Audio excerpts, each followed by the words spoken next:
Monde quotidien d'aujourd'hui, vendredi 16 août 2024. Thème: le danger du refus de se laisser avertir.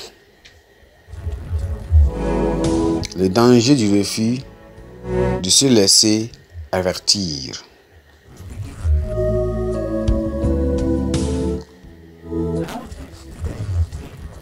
Texte de lecture, Ézéchiel chapitre 18. Ézéchiel chapitre 18. Nous allons partir du verset 24 à 30.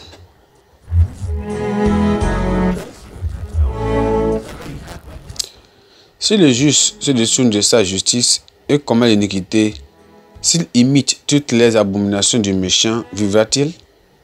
Toute sa justice sera oubliée, parce qu'il s'est livré à l'iniquité et au péché, et à cause de cela, il mourra. Vous êtes et vous dites: la voix du Seigneur n'est pas droite. Écoutez donc, maison d'Israël. Est-ce ma voix qui n'est pas droite? Ne sont-ce pas plutôt vos voix qui ne sont pas droites? Si le juste se détourne de sa justice et commet l'iniquité et meurt pour cela, il meurt à cause de l'iniquité qu'il a commise. Le méchant revient de sa méchanceté et pratique la droiture et la justice, il fera vivre son âme. S'il ouvre les yeux et se détourne de toute cette transgression et qu'il a commise, il vivra et ne mourra pas. La maison d'Israël dit: la voix du Seigneur n'est pas droite. Est-ce ma voix qui n'est pas droite? Maison d'Israël, ne sont pas plutôt vos voix qui ne sont pas droites? C'est pourquoi je vous jugerai chacun selon ses voies. Maison d'Israël, dit le Seigneur l'Éternel. Revenez et détournez-vous de toutes vos transgressions, afin que l'iniquité ne cause pas votre ruine. Le verset clé, c'est le verset 26 qui dit: si le juste détourne de sa justice et commet l'iniquité et meurt pour cela, il meurt à cause de l'iniquité qu'il a commise.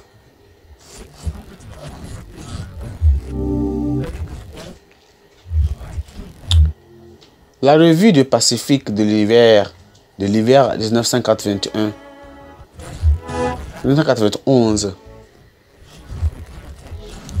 a fait une description effroyable de la catastrophe du nucléaire Tchernobyl. Il a été révélé que deux ingénieurs en électricité étaient dans la cabine de contrôle cette nuit-là, et la meilleure chose qu'on pouvait dire d'eux, c'est qu'ils jouaient avec la machine. Ils étaient en train de faire ce que les soviétiques ont plus tard appelé une expérience non autorisée.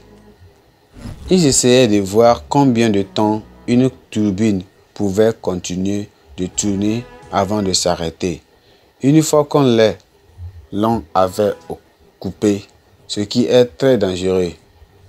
Un à un, les ordinateurs affichèrent ce message: arrêtez, manœuvre dangereuse.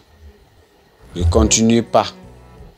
Mais au lieu d'arrêter ce qu'ils essayaient de faire, ils continuèrent. Le résultat fut une explosion nucléaire, le plus grand accident industriel que le monde n'ait jamais connu. Dieu avait envoyé Ézéchiel comme un prophète auprès de la nation d'Israël pour avertir le juste et le méchant des conséquences du péché et de la désobéissance de Dieu. Dieu avait fait savoir que si le juste se détourne de sa justice et commettait le mal, il allait être jugé pour sa dernière condition.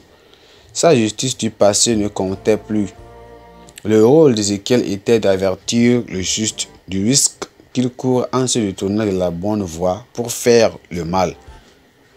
Ne pas l'avertir fera que le sang du juste qui sera versé à cause de son sang, de son péché, sera redemandé au prophète.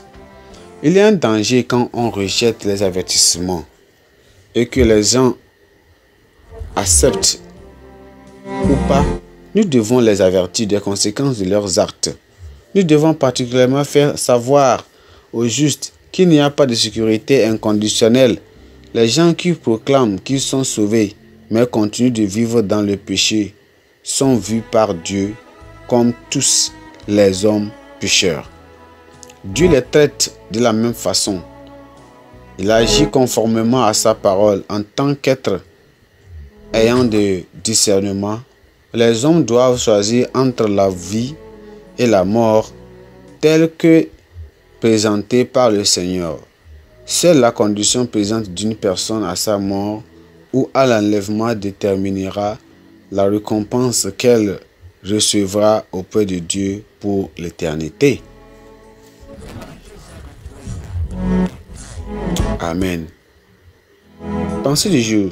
Ceux qui ignorent les signaux de l'avertissement de Dieu le font à leur regret éternel.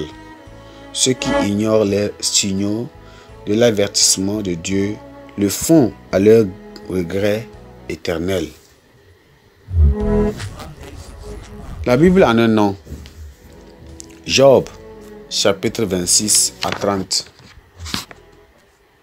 Job, chapitre 26 à 30. Amen.